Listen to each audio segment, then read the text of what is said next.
सरकार बदलने के बाद योजनाओं के बंद होने और नाम बदलने का पुराना रिवाज है, लेकिन इस रिवाज के कारण गरीबों पर गजा गिरने लगे तो मुश्किल बड़ी आती है।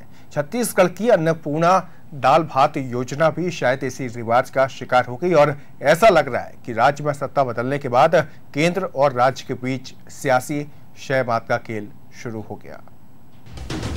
छत्तीसगढ़ में केंद्र सरकार और राज्य सरकारों ने मिलकर एक बहुत ही अच्छी योजना की शुरुआत की थी, जिसका नाम था अन्नपूर्णा दाल भात योजना। इसके अंतर्गत दूर दराज से आने वाले और गरीबों को 5 से 10 रुपए में भरपेट भोजन उपलब्ध कराने की मंशा थी।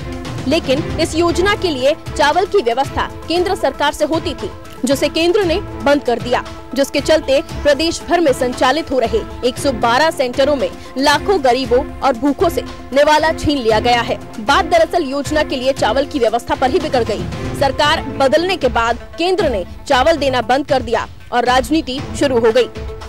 ये सरकार की योजना थी, सरकार उसके अंदर कोई एक्स्ट्रा फंड नहीं है, ऑलरेडी आप चावल बांट ही रहे हो, सब कुछ तो कर ही रहे हो, उसी के तहत तो योजना चल रही थी। अब सरकार की सोच अलग है। चलती हुई योजना को जो हजारों लाखों परिवार उससे कहीं शहर में काम करने आते थे, उनको भोजन के लिए भटकना नहीं पड़ता था, अच्छा भोजन मिल जाता था। ये हर योजना को बिना कुछ सोचे समझे सरकार अपने हिसाब से भंग करती जा रही है, ये आश्चर्यजनक बात है। केंद्र सरकार के इस आदेश के बाद छत्तीसगढ़ के नगरीय प्रशासन मंत्री शिव डहरिया का कहना है कि इस पूरे मामले पर मुख्यमंत्री से चर्चा की जाएगी और उसके बाद कोई निर्णय लिया जाएगा। दाल भात केंद्र के लिए चावल और राशि की व्यवस्था केंद्र सरकार करते थे।